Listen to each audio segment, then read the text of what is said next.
veľmi často chodia moji susedia, kamaráti, ale aj my, to chytíme ako v rodine, že bude to stále často ten kašel, alebo sú to bolesti kĺbov a takéto veci. Ale to za posledné 2 roky to má úplne každý jeden, hej, ako skoro každý.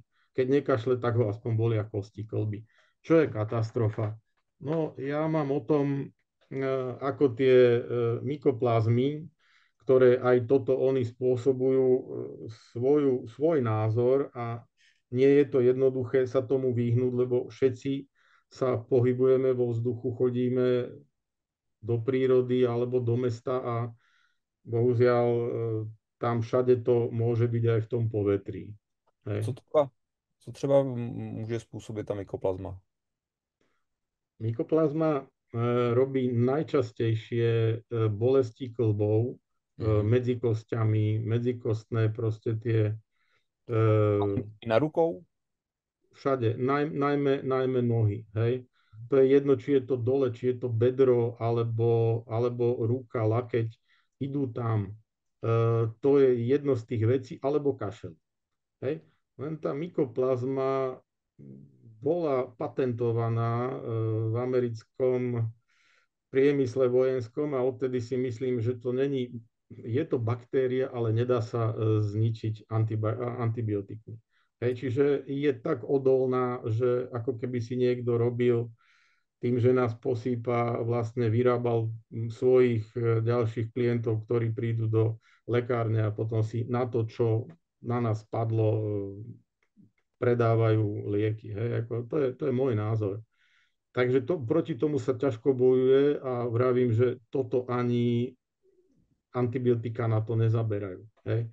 Na toto zaberá, povedzme to, že mal som pani, ktorá sem prišla, naša známa, prišla s paličkou, hej, s barlou, prišla sem, dokrývkala sa a našťastie, lebo môže mať toho viac. Ja keď ju vidím a dám ju teda na tie moje prístroje a pozriem sa, čo je, no tak ja tam môžem vidieť aj 5 problémov a ja neviem, ktorý je ten pravý, treba vyriešiť všetkých 5. No našťastie ona mala len túto jednu, že mykoplazmu, no a bola len 3,5 hodiny u mňa, potom už ju nevesta musela odviesť domov a tak ďalej a pani mi volala o 5 dní a just samozrejme nedelu o 8 večer, že pán Milan, ako Milan, že ja som dneska vysával. Ja hovorím, no my včera, ale ako, že by mi niekto toto musel povedať ako z mojich kamarátov 70-ročných, hej, že nedelu vysávala, tak nechápem. A ona, no ale ja už nemusím mať barlu, že mňa si vyliečil, hej. Ale to, že sa to podarí na jedenkrát je dobre raz za čas, hej. Treba to takto zobrať. No ale sú potvory, ktoré tieto mykoplazmy toto robia. Toto robia aj Corynebacter, aj Shigella. Mhm. Sú literatúry tie také naše, ktoré asi pozeráš a čítaš tie knižky a v tých knižkách to je pekne popísané, čo tá Shigella vie porobiť.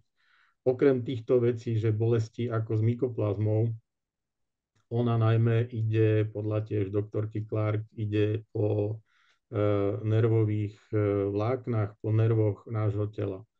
A už keď niekoho bolí krk, že keď pri otáčaní ho bolí, tak to vôbec nemusí byť spôsobené nejakou, že ho bolia stavce alebo tieto veci, alebo svaly, ale môže to byť spôsobené práve týmito potvorami a tieto mykoplazmy, tieto šigely v podstate hľadajú mozog.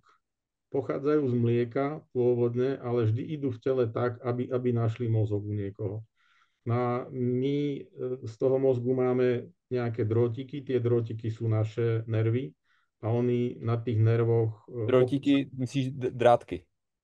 áno, ako ja si to predstavujem, tak toto tým mojim známym takto ukazujem, že toto je zaizolovaný drôtik a z tej hlavy nám ide niekoľko drôtikov a oni tú izoláciu vypapávajú aj v svaloch, aj medzi kostiami. No a keď to vypapajú a ja sa potom takto otočím, tak samozrejme, že mám totálne bolesti, lebo vlastne ako keby som skratoval tie moje tie moje drôtiky, ktoré idú z mozgu do celého tela. Hej? Takže, a oni keď idú už do hlavy, keď sa dostanú, to už sú tie najväčšie katastrofy, pretože určite, keď má niekto Alzheimera, Parkinsona, roztrúsenú sklerózu, tak určite tam má aj tú šigelu, lebo ona mu vypína vlastne ako keby tie nervy.